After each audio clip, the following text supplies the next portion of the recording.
Sin mayor preámbulo, le damos la palabra a nuestro expositor, el doctor Raúl Lozano, quien expondrá el tema Los contratos en la coyuntura del COVID-19. Bueno, buenos días con todos. Sean mis primeras palabras las de agradecimiento a la Cámara de Comercio e Industria Peruano-Alemana, en nombre de mi querido amigo Bernd Schmidt, su presidente. A mi agradecimiento a Karen Amezquita, que es la organizadora de esta extraordinaria serie de conferencias que se vienen dictando como cápsulas importantes para el desarrollo y conocimiento, sobre todo en estos tiempos tan difíciles que venimos afrontando. Una advertencia: esta es una exposición dirigida a empresarios, no a abogados, ¿no? Para precisamente darles un poco un lenguaje más coloquial, más llano, que permita el entendimiento más acertado de lo que vamos a tratar. El tema es los contratos en los tiempos del coronavirus, cumplimiento versus fuerza mayor y cambio de circunstancias. Parafraseando un poco aquella obra de Gabriel García Márquez, El amor en los tiempos del cólera, ahora trataremos los contratos en los tiempos del coronavirus. El temario: todos los días celebramos contratos, el impacto en los contratos del COVID-19, los límites de responsabilidad en los contratos y la renegociación de los contratos. Los contratos en lenguaje llano son los acuerdos que adoptamos dos o más personas, es decir, son nuestras manifestaciones de voluntad destinadas a comprometernos y obligarnos a cumplir con aquello que ofrecemos o aceptamos. El Código Civil de nuestro país habla que es el acuerdo entre dos o más partes que se destinan a crear, modificar o extinguir obligaciones de carácter jurídico patrimonial. Pero en el lenguaje llano es el acuerdo al que arribamos dos o más personas donde expresamos nuestra voluntad para comprometernos y obligarnos a cumplir con aquello que ofrecemos o que aceptamos. Es el vínculo que une a las personas naturales o jurídicas, que denominamos las partes, cuando se comprometan a algo. Así, por ejemplo, cuando nos obligamos a dar un bien determinado o se pactan obligaciones de hacer una determinada actividad o prestar servicios específicos, o cuando nos comprometemos a no hacer determinadas actividades y a no practicar determinadas conductas, estamos obligándonos por un contrato. Los abogados consideramos que el contrato es un vínculo que permite a las partes intervinientes exigir el cumplimiento de las prestaciones a las que cada quien se obliga. Por ello se suele decir que el contrato es ley entre las partes. Y claro que lo es, dado que el principio de libertad contractual permite a los participantes de un contrato determinar su contenido. Es decir, lo más importante, el objeto del contrato, en qué consisten las obligaciones que asumimos cada una de las partes, y por otro lado, no menos importante, dada la autonomía que tiene el contrato como elemento jurídico, se puede prever que en caso de discrepancia se pueda aplicar determinada ley, no necesariamente nacional, puede ser ley de otro país, o principios generales, por ejemplo, los principios de obligaciones de UNIDROIT, o los contenidos en la compraventa internacional de mercaderías, que es la Convención de Viena de 1980, o los principios de derecho europeo, porque acá participan muchísimas empresas alemanas que precisamente encuadran todos estos, toman de la lex mercatoria, que es un derecho consuetudinario que puede pactarse en los contratos. Al mismo tiempo, permite además establecer la jurisdicción.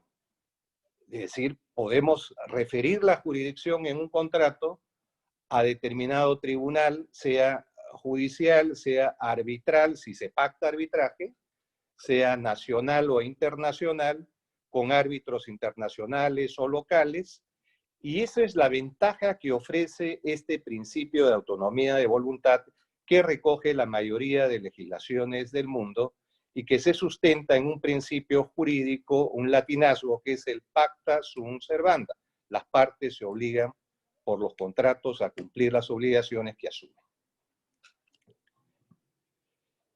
De hecho, todos los días celebramos contratos, o casi todos, sean estos de realización inmediata o continuada o de tracto sucesivo, de manera presencial o a distancia. Por ejemplo, en esta época en la que el confinamiento es una realidad para la gran mayoría de la población, podemos salir a hacer compras de comestibles, de medicinas, podemos asistir a los mercados, supermercados, farmacias, boticas, y estamos celebrando contratos de compra-venta cuya realización es inmediata. Nosotros, por ejemplo, en un supermercado, cogemos la mercadería, el cajero valora la mercancía y el consumidor abona el precio, sea en efectivo o por tarjeta de crédito o débito. Lo mismo sucede cuando compramos combustibles para los vehículos, cuando se requieren servicios autorizados de prestación de servicios médicos en hospitales o clínicas, o actualmente los delivery que ofrecen los restaurantes. También celebramos contratos de tracto sucesivo, como son los arrendamientos, en general, el pago de servicios de electricidad, gas, agua, colegios, universidades, entre otros. Sin embargo, en estos ejemplos que he colocado, observamos que el COVID-19 ha trastocado el orden normal del cumplimiento de los contratos al punto en que aquellos que compran bienes o adquieren servicios con sus tarjetas de crédito, que son contratos bancarios, de pronto no podrán cumplir con las obligaciones asumidas frente a los bancos.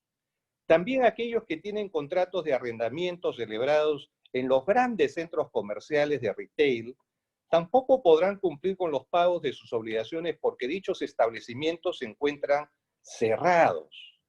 Los contratos de transporte celebrados con compañías de aviación, hoteles, los servicios contratados de turismo con agencias de viaje, entre otros, se ven frustrados a pesar de que se hayan efectuado los pagos correspondientes. ¿Qué podemos hacer y qué debemos hacer? ¿Qué es aceptable y qué no? El derecho nos coloca frente a esta realidad que nos obliga a adoptar determinadas soluciones que abordaremos en esta presentación. El impacto de los contratos por efecto del COVID-19. Sin duda, nos enfrentamos a una situación dramática generada por un acontecimiento exógeno, cuál es la pandemia del virus del COVID-19, que ha postrado a todos los países del mundo en una emergencia económica, financiera, sanitaria, política y social. Esta emergencia también es jurídica. Por ejemplo, hay sectores que están más afectados que otros. En primer lugar, están los restaurantes y afines, como son los bares, los cafés, los pubs, etcétera, los hoteles, al punto en que hoy día muchos hoteles de cadenas importantes están ofreciendo la renta de sus espacios como oficinas temporales. La industria de la televisión, el cine y todo lo vinculado al entretenimiento, el deporte, sin duda, muy afectado. Los que somos aficionados al fútbol o al básquetbol o a otros deportes como el tenis, ¿cómo es posible que enfrentar hoy día estadios o auditorios de deporte destinados a deportes sin que exista público? Esto es inédito. Por supuesto, los gimnasios vacíos. Hemos visto y hemos observado el drama que están sufriendo todos los países productores de petróleo, cómo el barril del crudo se encuentra en los niveles más bajos de toda su historia. La industria de la construcción. La industria de la construcción es una de las más afectadas. Recién están empezando a autorizarse determinadas actividades, pero del 100% de las empresas constructoras, vemos lamentablemente que no todas han pasado los protocolos exigentes que ha dispuesto el gobierno. Los viajes, las aerolíneas y los aeropuertos. Se prevé que van a perder, según las cifras que manejamos, 120 billones de dólares. Los viajes de turismo, las agencias de viaje dedicadas a este rubro, los establecimientos comerciales de retail como Larcomar, Jockey Plaza, Plaza Sur, Plaza Norte, etc. Los servicios profesionales distintos a los servicios médicos, y por ahí dicen, esto ya lo he sacado de la información europea, que también Se fue un perderán ratito, muchísimo. disculpe, doctor Lozano, discúlpenos, sino que se fue un ratito la señal. Quizás podría repetir la última parte. ¿En qué se ha quedado? Se perdieron como 5 segundos por lo menos. Ya, entonces nos quedamos en las industrias o las actividades más afectadas. Había hablado de varias, los restaurantes, los hoteles, había mencionado que los hoteles están alquilando inclusive espacios para oficinas temporales, la industria de televisión, el cine y todo lo que se vincula al entretenimiento, el deporte como tal, el fútbol, el básquetbol y otros, los gimnasios prácticamente vacíos, la industria del petróleo, del diésel, que ha llegado a precios, el barril del crudo a precios inéditos, los más bajos probablemente en la historia. La industria de la construcción, que con tanta exigencia de protocolos, no todas han podido pasar la valla de exigencias y ahí se presenta un problema serio para el futuro próximo. Las aerolíneas y los aeropuertos se prevé que van a perder entre 120 billones de dólares, todo lo que es el sector turismo, el sector comercial, naturalmente del retail, como son los grandes centros comerciales, Larcomar, Jockey Plaza, etcétera, los servicios profesionales distintos a los servicios médicos, y por ahí lo saqué de una información europea que tiene sí mayor presencia en este tipo de barrios. Dicen que perderán muchísimo los Red Light District Works, ¿no? En fin, no quiero ser apocalíptico o pesimista, perdónenme, pero aparentemente, según dicen los analistas, predicen que pasando el tiempo, probablemente esta crisis generada por esta pandemia mundial, que tiene efectos en lo económico, en lo social y lo político, nos enfrentará a una situación semejante al crack de 1929. Algunos dicen que será tan frustrante y de tanta pobreza como las consecuencias que se generaron en las 2 guerras mundiales del siglo pasado. Ante esta realidad, ¿qué podemos hacer para que legalmente los bancos, por ejemplo, no ejecuten los impagos de hipotecas, tarjetas de crédito, préstamos empresariales o personales, préstamos de viajes, entre otros? ¿Qué podemos hacer cuando los propietarios de los inmuebles pretenden ejecutar los arriendos impagos y el desalojo con penas indemnizatorias? ¿Qué haremos para que nuestros hijos continúen en los colegios y universidades a pesar de la falta de pago? ¿Y qué haremos para proteger nuestros negocios frente a esta adversidad? Y ahí entramos a los límites de responsabilidad en los contratos. El derecho, tanto en el ordenamiento internacional como en el ordenamiento nacional, a través de sus normas de derecho privado, prevén este tipo de anomalías que pueden presentarse. En el Perú, el Código Civil contiene normas de excepción que en algunos casos son eximentes de responsabilidad para el cumplimiento de obligaciones y en otros casos limitan el privilegio del acreedor a exigir el cumplimiento íntegro de las obligaciones pactadas con su contraparte por causas imprevisibles e irresistibles que se vienen a denominar los primeros fuerza mayor y los segundos teoría de la imprevisión. Advertimos que a pesar que en la doctrina hay diferencias respecto a lo que es el caso fortuito de lo que es la fuerza mayor. Para los efectos de esta charla y por motivos prácticos vamos a subsumir ambos conceptos en la denominación de fuerza mayor para el supuesto de inejecución de las obligaciones y a la teoría de la imprevisión para el supuesto de la excesiva onerosidad, dejando la constancia necesaria que estas teorías jurídicas son distintas y contienen diferentes supuestos de hecho y consecuencias de derecho, pero que sin embargo son temas muy afines que en la práctica pueden confundirse. Empecemos por la fuerza mayor. La fuerza mayor es un acontecimiento no imputable al deudor de la obligación que según el ordenamiento civil peruano consiste en un evento extraordinario, imprevisible e irresistible. Esto impide la ejecución de la obligación o determina, como dice nuestra ley, su cumplimiento parcial, tardío o defectuoso.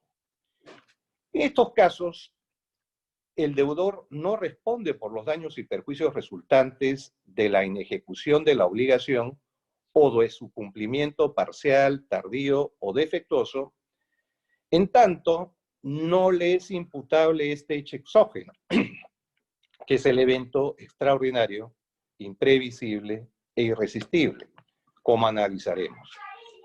El COVID-19 es una pandemia mundial, y a pesar que la Organización Mundial de la Salud es objeto de críticas y hasta de retiro del país que más aportes económicos brinda a esta institución, constituye una enfermedad epidémica extendida a casi todos los países del orbe y que ataca a todos los individuos por igual, con el nivel de contagio que observamos y con la mortandad que vemos y comprobamos a diario.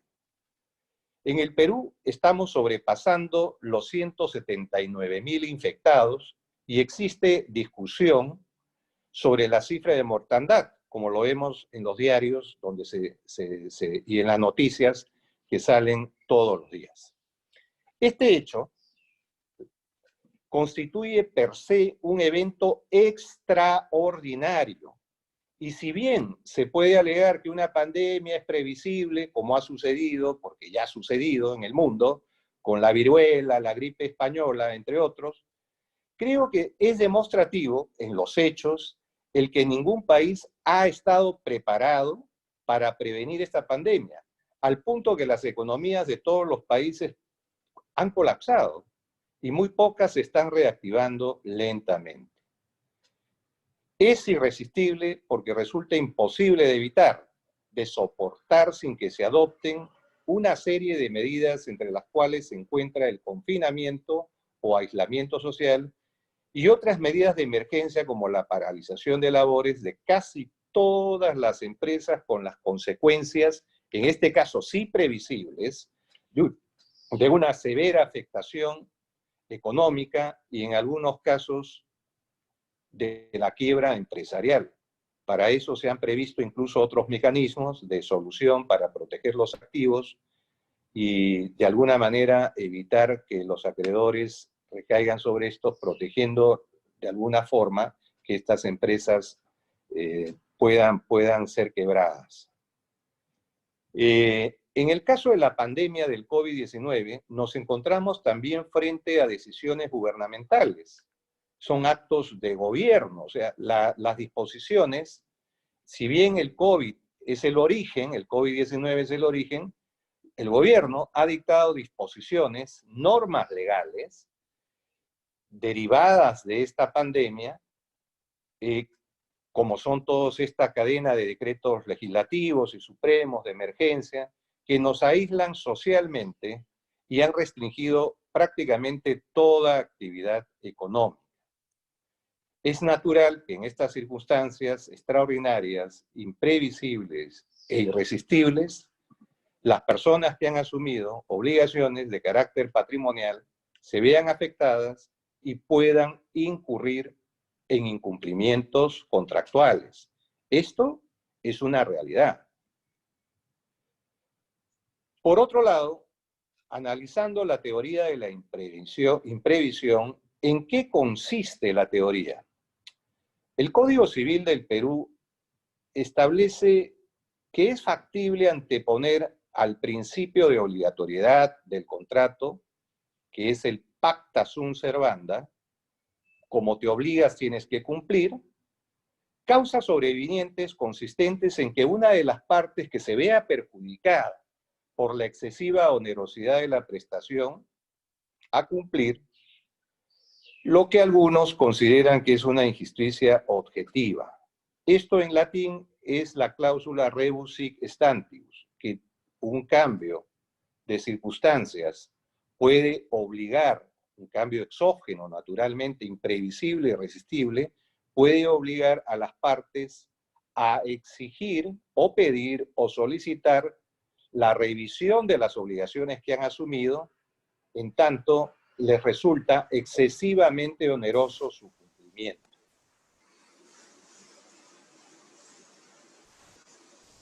El artículo, esto que he mencionado se encuentra contenido en los artículos 1440 y 1441 del Código Civil, que puntualmente señala que en los contratos conmutativos, es decir, aquellos que existen prestaciones recíprocas, que hay un intercambio de prestaciones de ejecución continuada, periódica o diferida, si la prestación llega a ser excesivamente onerosa por acontecimientos extraordinarios o imprevisibles, la parte perjudicada puede solicitar al juez o al árbitro, en caso se haya pactado, ¿sí? En caso se haya pactado arbitraje, que reduzca o aumente la contraprestación a fin que cese la excesiva onerosidad. En último análisis, si esto no fuere posible por las circunstancias, el juez o el árbitro podrá decidir la resolución del contrato, es decir, extinguir el contrato y permitir que las partes puedan llegar a un acuerdo respecto a las obligaciones que han asumido cada una, pero cortando el cumplimiento de estas obligaciones a futuro. Estas consecuencias también se extienden a los contratos conmutativos de ejecución inmediata y a los contratos aleatorios en determinadas circunstancias. Por ejemplo, hay contratos de ejecución inmediata, una venta a futuro. He vendido una tonelada de oro a $1.500.000 con entrega y pago al 31 de diciembre del 2020. Sin embargo, puede ser que el precio del oro baje sustancialmente o se eleve sustancialmente, en cuyo caso, en este tipo de situaciones, puede exigirse que cese esa excesiva onerosidad en un contrato de ejecución inmediata, pero diferido. El punto es que existen remedios legales que permiten revisar los contratos siempre y cuando se den las condiciones consecuentes de la excesiva onerosidad y que resulten de acontecimientos, como se ha mencionado, extraordinarios e imprevisibles. Definitivamente, el COVID-19 es un acontecimiento extraordinario y ha sido y es calificado de imprevisible.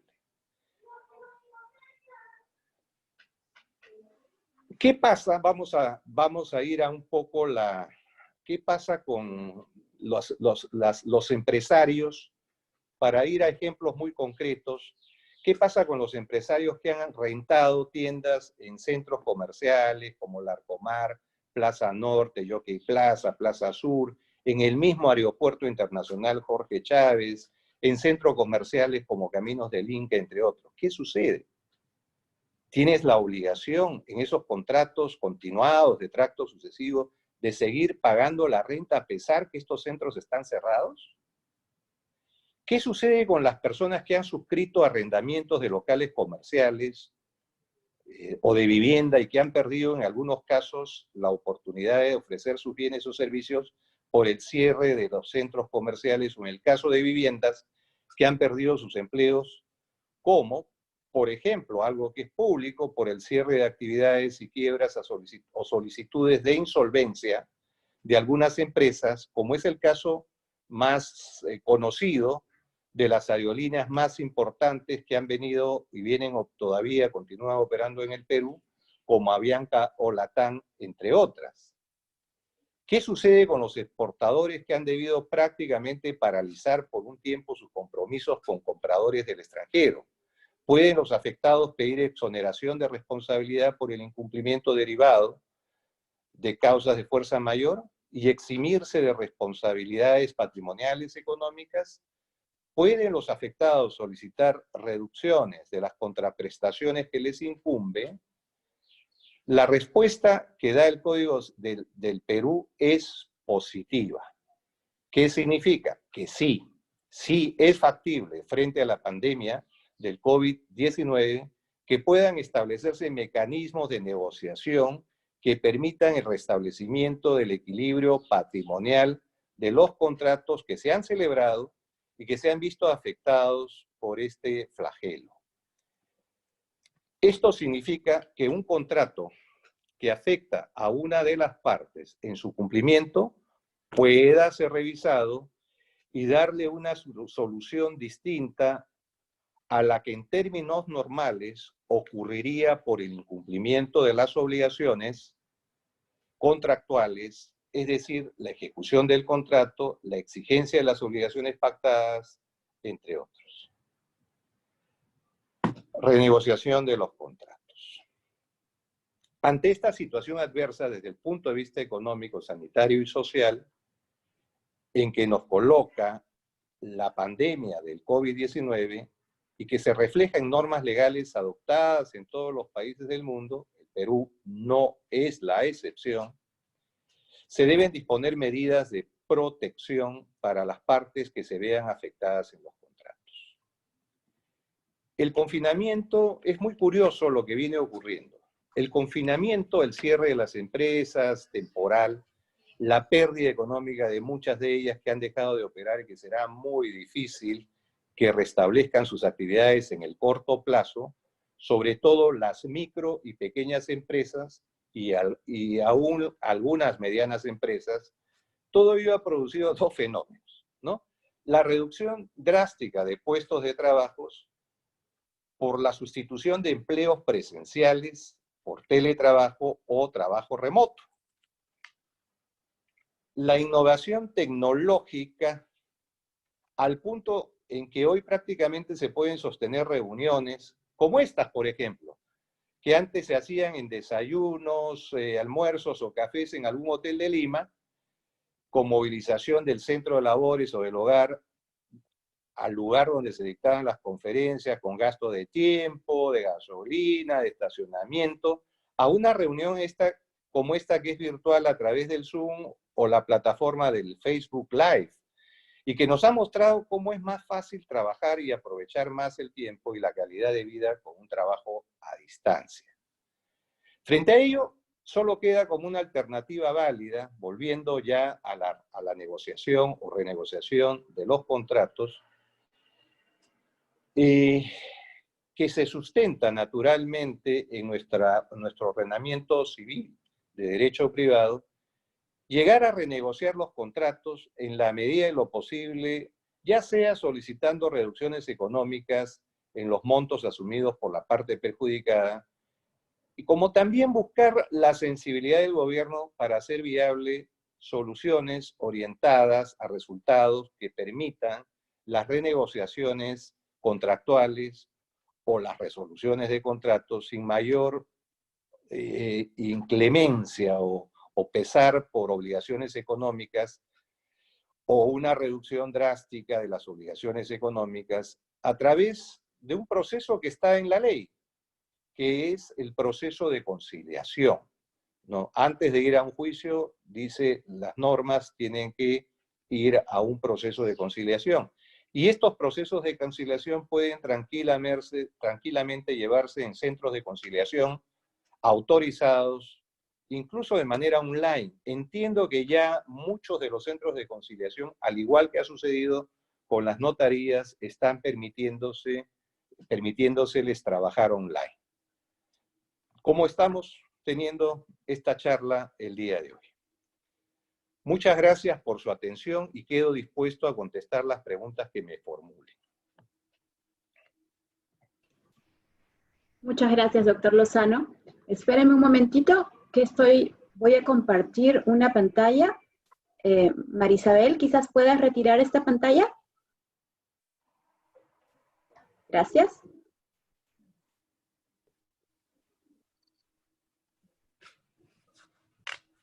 Gracias.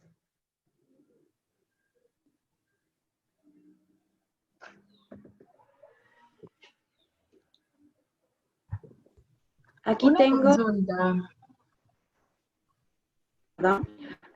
tengo unas preguntas que me han realizado por interno.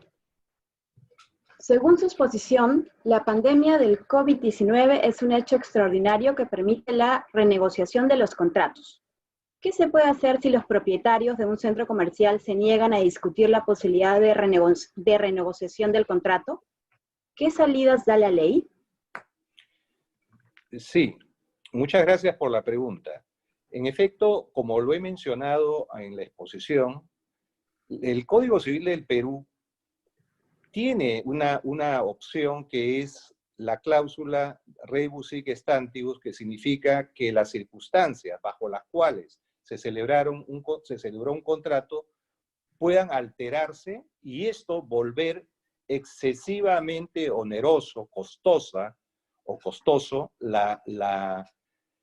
los pagos o las obligaciones que hayan asumido una de las partes. Por ejemplo, en el caso de lo que referí sobre los arrendamientos en centros comerciales, Jockey Plaza está cerrado. Yo no sé cómo H&M o algunas de las marcas importantes puedan seguir pagando a pesar que no pueden vender. Eso obliga a una renegociación. Y está en la ley porque no puede ser una obligación que asuma costosamente una de las partes en beneficio de la otra, porque la pandemia nos pilla a todos, no a unos y a otros no. Todos estamos comprometidos y todos estamos recibiendo la adversidad de este flagelo. Entonces, sí hay la posibilidad de hacerlo a través de una medida que está establecida como teoría de la imprevisión cuando se producen este tipo de situaciones imprevisibles e irresistibles como el COVID-19 y toda la legislación que ha salido a partir de ahí que demuestran fehacientemente la imprevisibilidad, la receptibilidad, etcétera, y que permite a la persona afectada ir y renegociar los contratos, y si esto no se puede hacer o porque hay una negativa de una de las partes, se le puede obligar en sede judicial o arbitral, dependiendo de lo que se haya pactado en el contrato. Muchas gracias. Aquí tenemos otra pregunta. Soy dueño de una compañía de construcción y no hemos sido calificados para reiniciar las obras. Sin embargo, hemos vendido oficinas y departamentos con cláusulas moratorias de sanción económica por cada día de atraso en la entrega de los locales. ¿Cómo me protejo frente a esta situación? Sí, es una pregunta interesante, importante, porque en efecto, lo mencioné también en la exposición, uno de los sectores más afectados ha sido y es la industria de la construcción. Y en efecto, yo tengo en estos momentos pero todas las personas no reaccionamos igual. En el caso de algunos de nuestros clientes que tienen celebrados contratos a futuro con entrega en fechas determinadas, que siguiendo el calendario técnico de ingeniería y de arquitectura y de construcción, deberían entregarse en octubre o noviembre de este año, se ven impelidos de hacerlo porque ha estado paralizada la actividad de la industria de la construcción. Entre otros, ¿no? Carreteras o cuestiones que se pueden haber dado en obras de infraestructura que han estado detenidas. Entonces, ahí sí podemos valernos del incumplimiento autorizado a través de oponer la fuerza mayor que sí está fehacientemente probada como consecuencia del COVID-19 y de las normas que ha dictado el gobierno que han impedido que se pueda llevar a cabo normalmente el desarrollo de las actividades de la industria de la construcción. Entonces, si hubiera, por ejemplo, una demanda o una demanda de muchas personas que han comprado departamentos, viviendas o oficinas o lo que fuere, entonces yo creo, sin duda, que el empresario dedicado a la industria de la construcción podría oponer la norma de fuerza mayor y evitar el requerimiento incluso judicial o arbitral, si fuera el caso, de incumplimiento contractual. Gracias. Aquí tenemos otra pregunta. En caso que una empresa no tenga solvencia económica, ¿se puede anular un contrato en vez de hacer una renegociación? No, a ver. La solvencia o insolvencia es parte del derecho mercantil de una sociedad, ¿no? Entonces, si una empresa incurre en insolvencia, hay que distinguir si la insolvencia precede a este fenómeno del COVID-19 o la insolvencia es a partir y como consecuencia del COVID-19. Simple y llanamente, en lo primero no habrá nada que decir, porque ya la empresa venía siendo insolvente y eso lo califica Indecopi para lo que es la salida del mercado preventiva, ¿no? que se regula en nuestro ordenamiento. Si es consecuencia del COVID-19, ahí sí tendríamos que analizar dos asuntos, ¿no? El primero, ¿qué obligaciones? Una de las recomendaciones no es incumplir los contratos, sino tratar de renegociar con los acreedores, hacer una junta de acreedores, un procedimiento previo al procedimiento preventivo, y si hay que cautelar los activos de esa sociedad, de esa empresa, entonces de repente la recomendación más adecuada sea que se someta a un procedimiento preventivo ante Indecopi. Gracias. Aquí tenemos otra pregunta. ¿Existen entidades financieras que no renegocian o dan plazo de pagar? Por ejemplo, el pago de la cuota de marzo tiene que pagar sí o sí obligadamente. Ya, a ver, la cuota, ¿a qué se refiere con cuotas de qué tipo? Cuotas de... No le Algún capté crédito, no lo de los especificó. bancos. Sí. Sí, bueno, algunos bancos lo que han hecho, instituciones de crédito en general, lo que han hecho es, durante todo este tiempo y por un plazo que ha sido en algunos casos 30 a 45 días, que ya han vencido, han permitido refinanciar las obligaciones de, por ejemplo, de préstamos, tarjetas de crédito, hipotecas, etcétera, sin costo de intereses, pero dándole un plazo que se había previsto que pues, no excedería de 30 a 45 días, dando un plazo de refinanciar estas obligaciones que habían vencido en el mes de abril y en algunos casos, perdón, en marzo, abril y en algunos casos en mayo, para pagarlas sin intereses en 6 cuotas, ¿no? Pero ahí que se pueda obligar al banco es muy complicado, salvo que exista alguna disposición de gobierno que en determinados casos pueda aceptarse una renegociación en determinados casos. De hecho, en los bancos que yo conozco y con los funcionarios con los que trato, están permitiendo tratos individuales de personas jurídicas o naturales para establecer cronogramas en caso se hayan visto afectados y comprobadamente con documentos que acrediten esa imposibilidad de pago, ¿no? Gracias. Aquí el señor justamente especificó que se refería al crédito por arrendamiento, que algunos bancos aceptan y otros no, y consulta si la SBS no lo regula.